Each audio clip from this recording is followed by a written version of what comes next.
Once upon a time, there was a man named John who lived a very ordinary life. He had a 9-to-5 job, a small apartment, and not many friends. One day, John stumbled upon a book on existential philosophy, and it piqued his interest. He started reading more and more books on the topic, and before he knew it, he was deep into the philosophy of Jean-Paul Sartre. John started to see the world differently.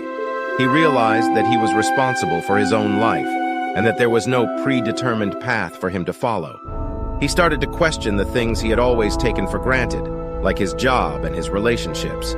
He began to feel like he was living in a world that was made up of his own choices, and that everything he did was a reflection of his own free will. One day, John decided to quit his job. He realized that he was unhappy and unfulfilled, and that he needed to take control of his own life. He didn't know what he wanted to do next, but he knew that he couldn't keep living the way he had been.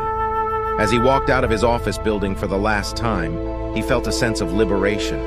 He was no longer tied down by his job or his routine, and he felt like anything was possible. He walked down the street with a newfound sense of purpose, feeling like he was truly free.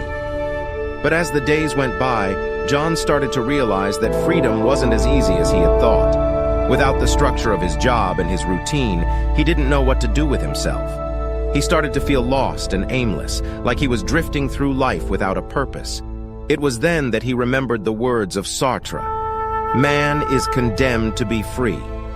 He realized that freedom wasn't something that could be given to him, but something he had to create for himself. He started to experiment with different things, trying to figure out what he really wanted to do with his life.